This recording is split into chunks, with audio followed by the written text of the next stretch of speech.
Now I would like to invite Dr. Biraj Singh Thapa. Biraj Singh Thapa is colleague of mine, so he's an associate professor at Department of Mechanical Engineering at Kathmandu University.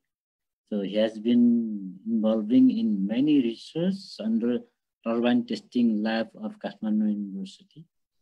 So he's going to talk about hydrogen economics for sustainable development of Nepal. Okay, Biraj sir, yes. Thank you. Thank you, sir. Thank you, NRN Global Knowledge Convention, for organizing this event and letting me talk about a few things that our university has been taking up recently. So we have been talking here about the sustainable energy and sustainable future, and I would like to put hydrogen as a new perspective on this whole discussion. Very new, maybe in context of Nepal, not else in the world, but let's start why we need sustainable energy. And the most important thing behind the scene is the urgency to fight the climate change. You can see these red lines. These are nothing more, but these are the more pollutant particles that WHO has restricted around the world.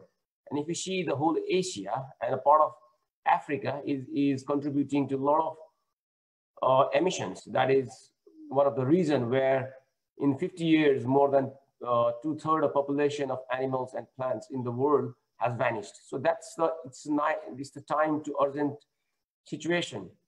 A lot of countries are pushing forward it, and even the COVID cases has even more highlighted this issue potently than ever. So if you see the recent trends around the world, starting from 19 to 20, very new happenings. Most of the countries, particularly the developed country around the world, they have committed towards net zero carbon goals. That's what the sustainable energy is all about. We don't need carbons. We don't need those bad fossil fuels. And some of the countries, including Denmark, France, Germany, Hungary, and others, they have even put this as a constitution and in law. So now it is enforced by law that the country has to go for net carbon zero goals. And other countries following Austria, even Bhutan and other countries, they are in some stages of development of this net carbon zero goals. And this is the future. And this will make a remarkable difference on the way the energy is produced around the world, the way technology that is developed around those energy sectors will evolve, the economy, the industries, maybe the education sectors as well evolve. And most important one is the trend the energy sector will be using in the future. If you see right now, most of the energy is fossil fuels, the high carbon fuels. And due to the crisis of climate change and the Paris agreements to control the temperature below 2 degrees, and most of the countries who have committed towards the clean energy, the patterns of energy use will be changing quite a lot, and renewable energy will be taking a larger and bigger sector. And hydrogen is one of the renewable energy in between. We have solar, wind, and biomasses, even hydropower, but hydrogen is also coming up very new. If you look now, from the long time ago until 2020, hydrogen has been used for chemical industries, fertilizer industries, and some of the mining industries. And those hydrogen were mostly coming from the fossil fuel itself. But the future is changing due to the need of changing of the renewables, and other areas of hydrogen is coming up. So from 2020 to 2050, if you see, so the existing industries right now will not expand, but most of the new industry will be popping up, and a huge amount of industrial sector will be happening in the transportation sector. That's where the emission is mostly blamed. And the industrial sector, nothing is being used in industry right now, but so much of energy will be used in industry from the hydrogen in future. That's why it's the right time to discuss. It's the right time to agree upon and to find some ways to come up to this point and find Nepal as well as one of the countries going towards this transition. Hydrogen and fuel cell, they are not new. Actually, it was invented in early 18th century. So, and then it was lost in between because of the fossil fuel based engines, IC engines, petrol engines, diesel engines, they came up and they turned out to be efficient. And the issues of hydrogen with storage, safety, and other technical issues were not being solved at the science and technology at that time. But now the situation is being changed, and hydrogen is nothing new. It's just a water broken into two pieces, hydrogen and oxygen, by electricity. And again, when hydrogen and oxygen combine, it produces electricity. So it's a hydrogen is an energy carrier. It's not a producing energy, it's just carrying the energy, and water is being used and electricity is being used. So that's how the whole idea around is being changed. A lot of research, a lot of things are happening. I will just carry few things that's happening around the world in 2020. Hyundai is moving ahead, and most of the transportation sector, the highest emission is brought by the trucks, which carries a huge amount of loads and carries from one end of the country to another. So huge amount of effort is being towards hydrogen trucks, and Hyundai is developing hydrogen trucks that can carry the loads up to 1,000 kilometers in single charge.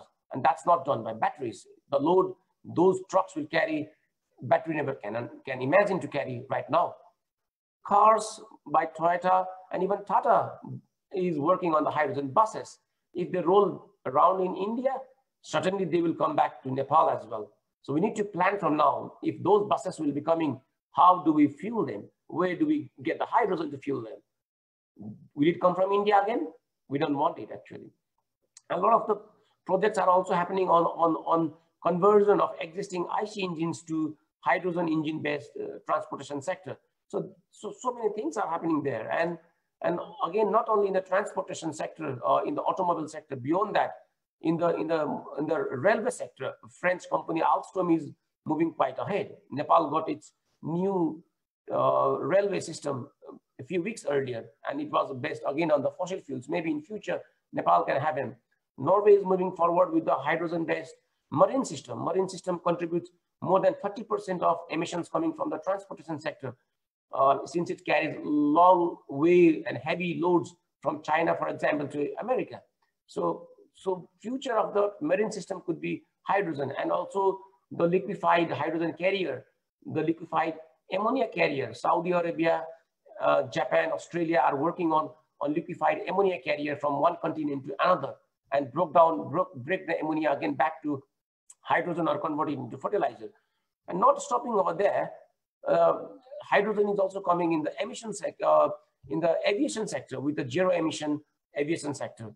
And one day maybe Nepal can also have a hydrogen fueling system in its airports, where the planes coming from around the world can fuel in our systems. And not only there, hydrogen is going to the space.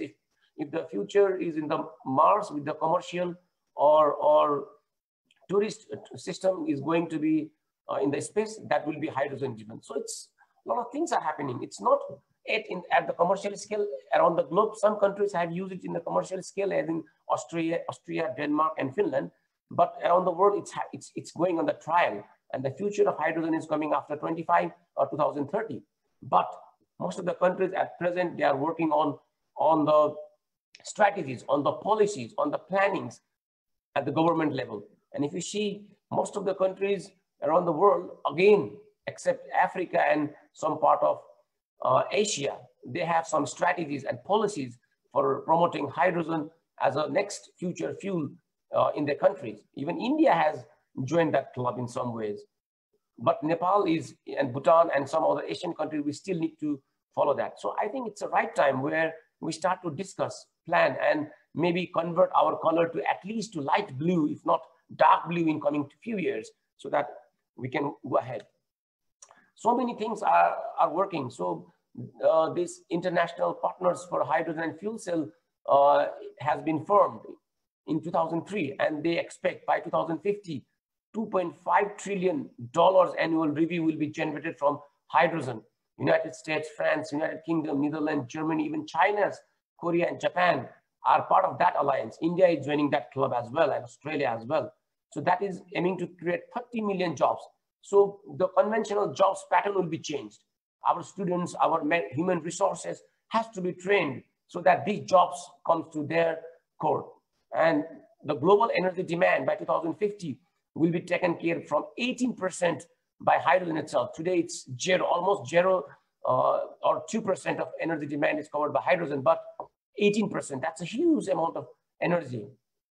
And that will be cutting huge amount, 6 gigatons of carbon emissions will be prevented. So that's where the world is talking about. That's where the developing countries are moving towards. And that's, I think, the perfect time for Nepal to think about these topics as well.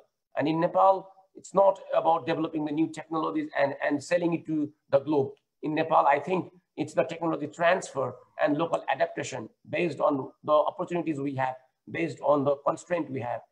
And the opportunities and constraint both are hydropower.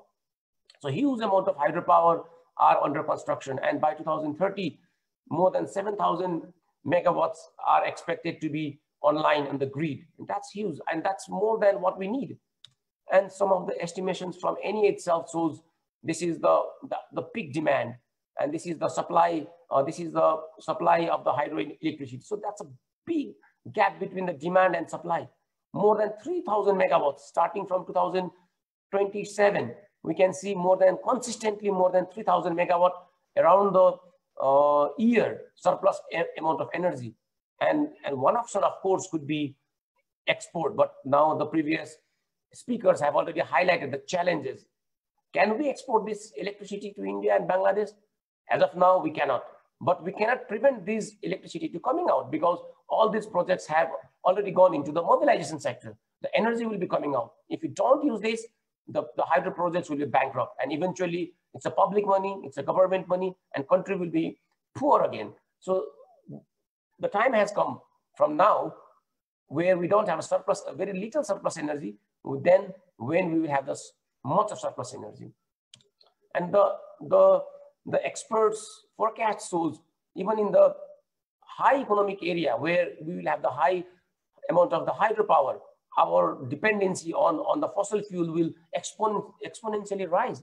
Personally, I was very surprised to see this. I was not expecting this. If government is promoting electric vehicles, if government is promoting electricity instead of LPG for cooking in the household, why should this dependency on petrol rise? It's almost maybe the transportation sector and maybe the diesel is the bad fuel that cannot be replaced by even the batteries. And most of the energy is going there. And if we become rich, we have more roads, we have more vehicles, we have more diesel buses and trucks that are importing goods from Calcutta port up to the Karnali Valley. And then the dependency on the petrol will be rising. So that's not a proper thing to look at from this point. So this needs a serious discussion. This needs a serious political and maybe academic interventions and where we are now.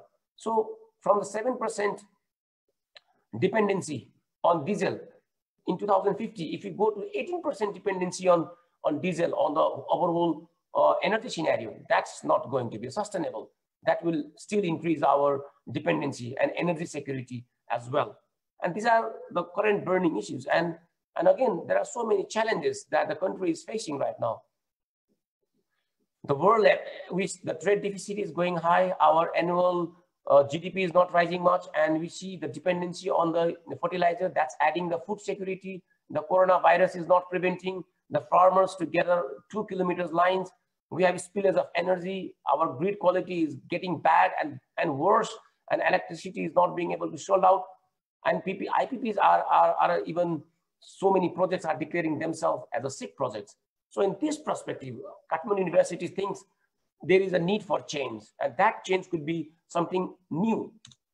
And where we think the hydrogen can come up and show up, it's a game changer for Nepal, both for the balance of power and also changing in economy.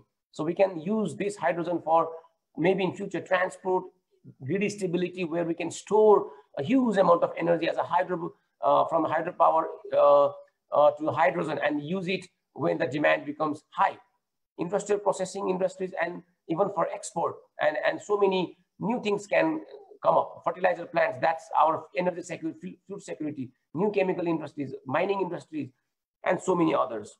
On that perspective, we have just started. It's not old one like the Tropical Testing Lab and others. So the Green Hydrogen Lab has been conceived, it's established. My supervisor and advisor, Professor Bola Thapa, is here. today. So he is our advisor. He's pushing up us this as a, this could be one of the things that could be a game changer for a whole country. My researchers are there, so they are around and listening to me today. I'm very glad to present here on behalf of all these researchers. So coming towards close, I think this is where Kathmandu University and NRN can have a common future for Nepal. We think at hydropower being a backbone and other renewables, solar, wind, which are intermediate products, we can convert that into the green hydrogen, carbon footprints free hydrogen, and we call ourselves FIT. And we can use that hydrogen for fertilizer, for chemical industries and food processing, and most importantly for transport.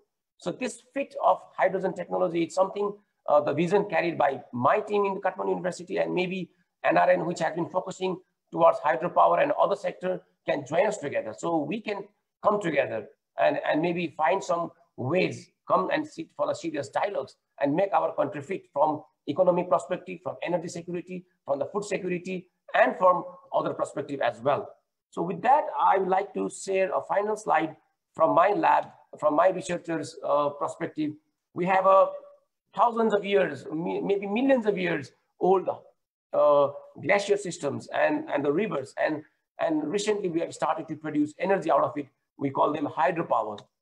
But soon we want to say farewell to the fossil fuels. They are ruining our country, polluting our country, and draining our economy towards the neighboring countries for buying fossil fuels.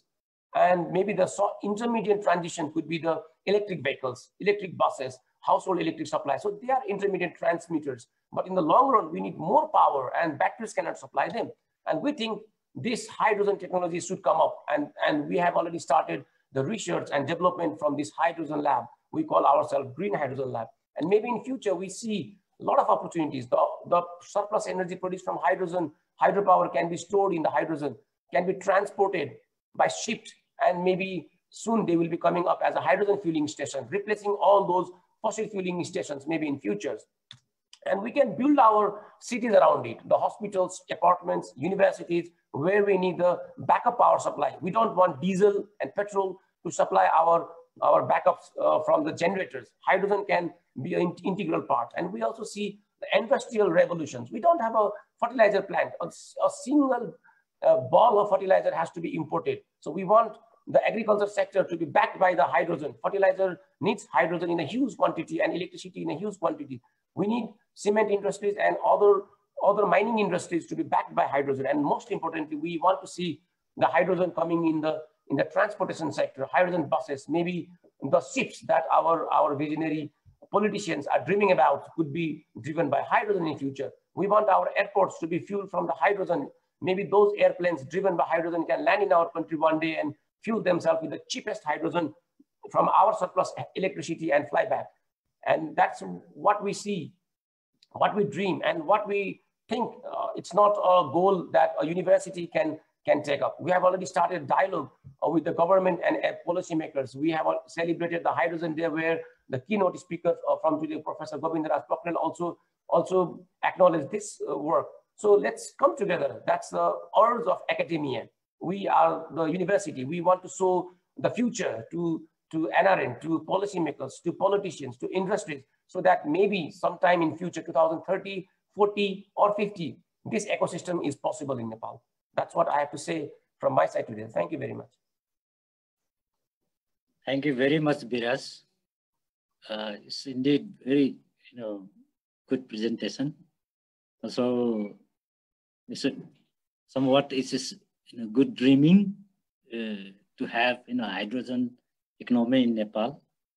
I also agree that the selling electricity to neighboring countries could not benefit the country. Rather, we should export our product, not electricity. We should convert it into product and then sell into the other markets. That will benefit us. But hydrogen is one of the another opportunities that can use our hydropower resources to generate hydrogen. Very good presentation, very visionary one.